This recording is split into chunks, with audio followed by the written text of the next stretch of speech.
मुझसे पता नहीं।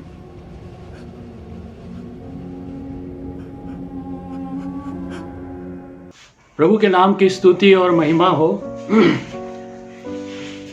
प्रभु के क्रूस पर से कहे गए 7 वचनों में से चौथे वचन पे हम विचार करेंगे, जो प्रभु यीशु मसीह ने क्रूस पर से एक प्रार्थना के रूप में हम इन वचन को देखते हैं। वचन को हम पढ़ेंगे मत्ती का रचित सुसमाचार उसका 27 अध्याय और 46वां पद, और यही वचन हमें मिलता है मरकुस रचित सुसमाचार उसके 15 अध्याय और 34 पद में। तीसरे पहर यीशु ने बड़े शब्द से पुकार कर कहा, हे मेरे परमेश्वर, हे मेरे परमेश्वर, तूने मुझे क्यों छोड़ दिया। क्रूस का ये केंद्रीय विलाप है। केंद्रीय इसलिए कह रहा हूं क्योंकि ये चौथा वचन है जो केंद्र में पढ़ रहा है। इससे पहले 3 वचन हो गए और ये चौथा और इसके बाद और 3 है। तो ये केंद्रीय विलाप है। जब हम इसको देखते हैं कि यीशु मसीह यहाँ पर, यीशु मसीह ने कभी भी इस तरह की प्रार्थना में शब्दों का इस्तेमाल नहीं किया जो इस्तेमाल उसने यहाँ पे किया कि हे मेरे परमेश्वर, जो सदा उसे पिता कहकर पुकारता था। लाजर जो मरकर 4 दिन हो गए थे, उसकी कब्र के बाहर जब वो खड़ा था तो उसने कहा कि हे पिता, मैं तेरा धन्यवाद करता हूं कि तू सदा मेरी सुनता है। वो कहता है कि पिता जिसने मुझे भेजा है। उसने हमेशा पिता को संबोधित किया अपनी प्रार्थनाओं में। यहाँ पर जब वो क्रूस पर है तो वो हे परमेश्वर करके कह रहा है, और वो कहता है कि तूने मुझे क्यों छोड़ दिया। एक अलगाव को यहाँ पे प्रभु यीशु मसीह महसूस कर रहा है, जिसको पिता से उसकी संगति कुछ देर के लिए, कुछ क्षणों के लिए छूट गई। ये इसलिए कि हम कभी न छोड़े जाएं। कुछ पल के लिए वो पिता से अलग हो गया। पहला पत्रस उसका 2 अध्याय 24वां पद कहता है कि वो आप ही हमारे पापों को अपनी देह पे लिए हुए सलीब पर चढ़ गया।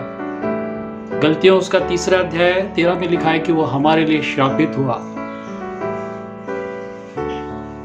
जब हम हबक्कुक की किताब में आते हैं तो उसका 1 अध्याय 13 में लिखा है कि उसकी आंखें इतनी पवित्र है, अर्थात परमेश्वर की, कि वो बुराई को अर्थात पाप को देख ही नहीं सकता। ये वो समय था जब यीशु मसीह मेरे और आपके पापों को लिए हुए था सलीब पर। और जिस तरह से 2 कुरिन्थियों और 5:21 में लिखा है कि वो हमारे लिए पाप बन गया। पाप इतना भयंकर है मेरे मित्रों कि इस पाप ने परमेश्वर पिता और उसके पुत्र को भी अलग कर दिया कुछ देर के लिए।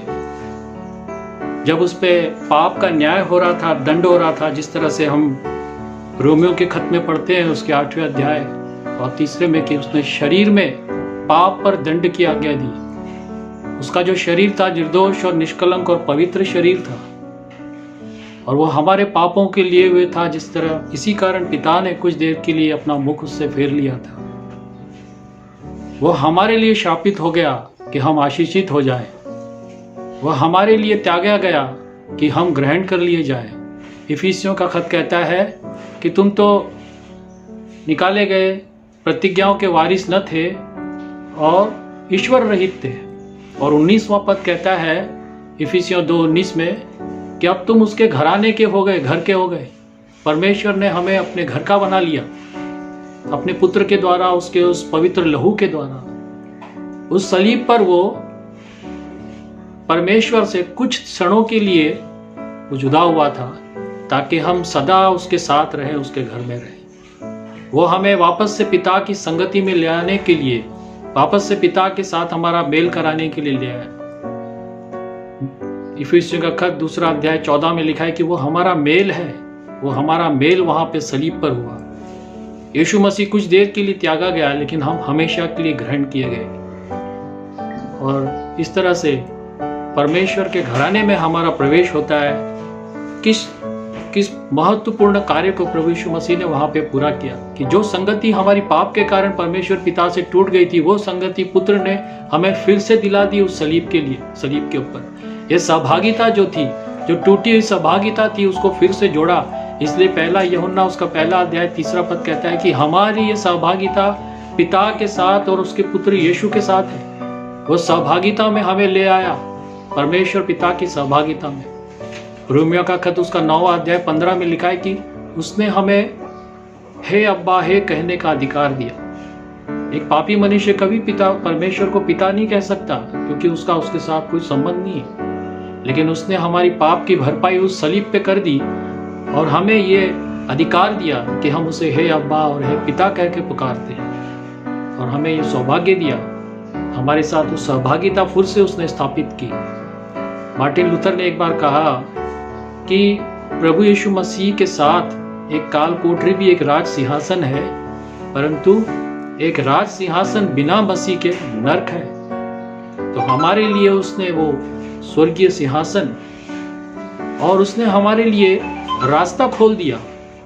अनुग्रह के सिंहासन के पास हम आसानी से पहुंच सकते हैं। लिखा है रोमियो उसका इब्रानियों का खत उसका 4 अध्याय 16 पद में कि हमें वो अनुग्रह के सिंहासन के पास जाने का हियाव हुआ, ताकि हम वो अनुग्रह पाएं जो आवश्यकता के समय हमारी सहायता कर सकता है। प्रभु यीशु मसीह ने यहाँ पर हमारे लिए जो किया, जो वो त्यागा गया थोड़ी देर के लिए, कि हम हमेशा के लिए ग्रहण कर लिए जाएं। प्रभु के दिए गए इस सहभागिता के लिए, इस दान के लिए हम प्रभु का धन्यवाद देते हैं। Thank you.